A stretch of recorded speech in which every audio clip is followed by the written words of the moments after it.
Kesuksesan di dalam bisnis lebih sering datang kepada orang yang berani bertindak. Semoga yang nonton video ini dilancarkan rezekinya. Assalamualaikum warahmatullahi wabarakatuh. Selamat datang di DB Channel, Sobat DB.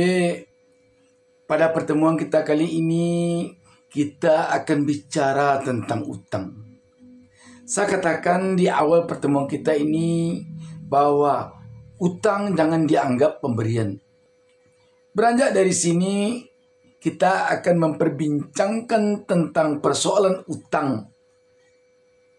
Sobat DB, banyak orang yang menganggap jika ada seseorang atau suatu bank memberinya utang, dia merasa itu pemberian.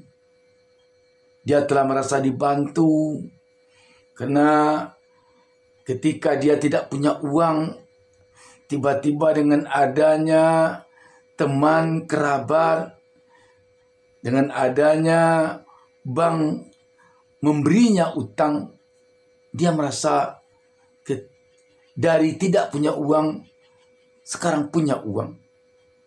Dan itu dianggapnya pemberian. Tetapi untuk kita ketahui Sobat DB, utang adalah beban. Beban yang harus kita pikul.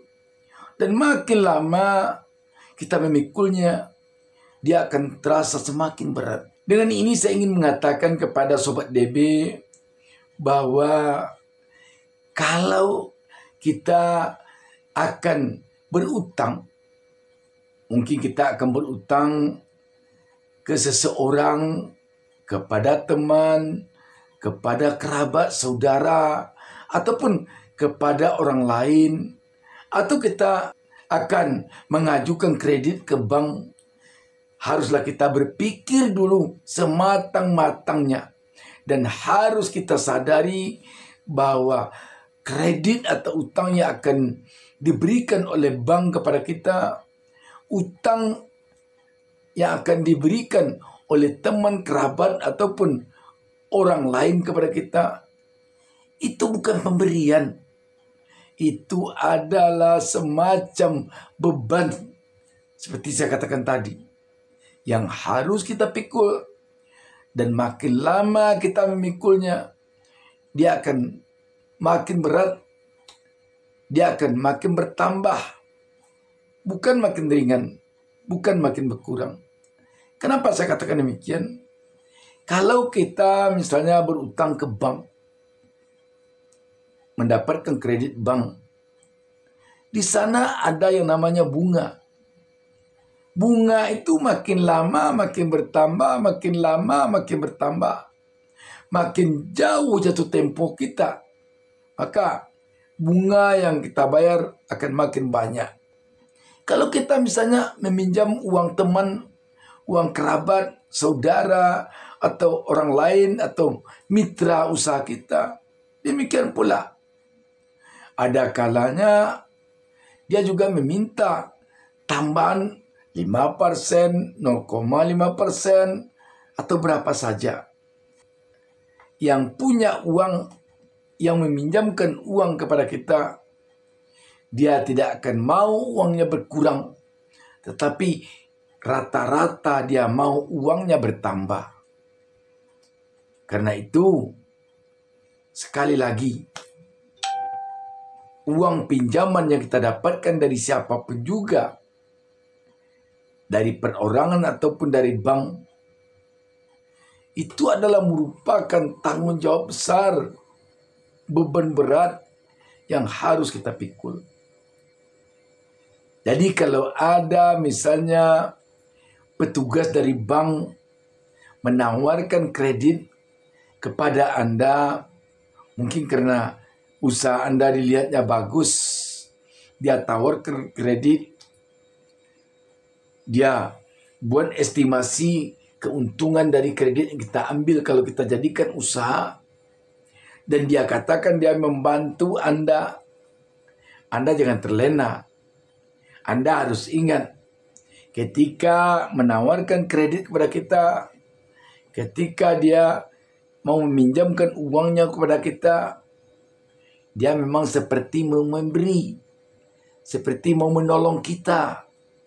Dan dia malah mengatakan membantu kita, menolong kita, memberi kita.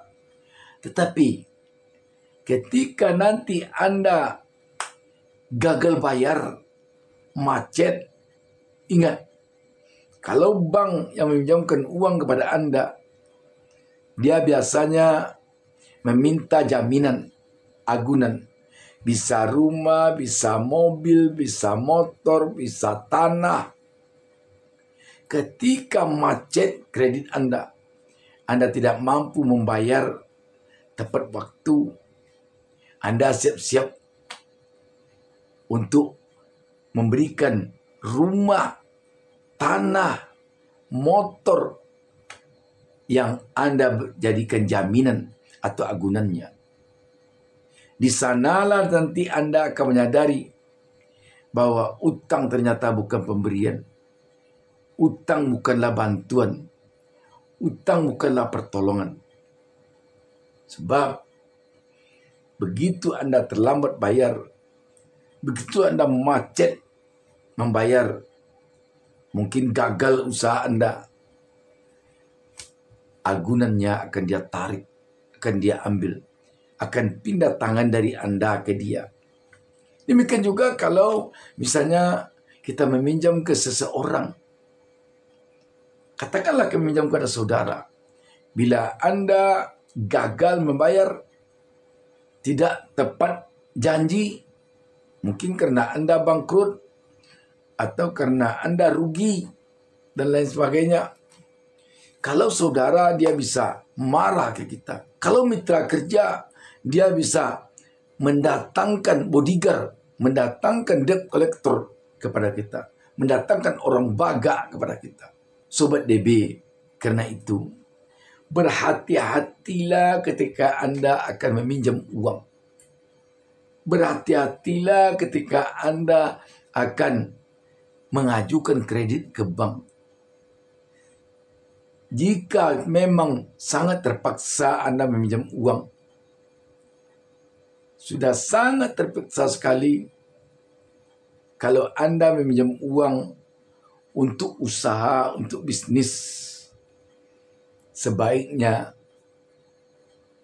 uang sebelum Anda ambil dari yang meminjamkan, apakah bank atau perorangan, sebaiknya Anda telah memiliki terlebih dahulu perencanaan bisnis, penggunaan uang yang akan Anda ambil itu, yang akan Anda pinjam itu. Sehingga begitu uang datang, Anda tidak lupa bahwa uang itu bukan uang Anda, tetapi uang bank atau uang teman, saudara, orang lain yang dia titipkan kepada Anda, yang harus Anda kembalikan kepadanya tepat waktu. Karena itu, ketika Anda meminjam uang untuk bisnis, Anda harus punya tekad, dengan uang itu Anda akan beruntung.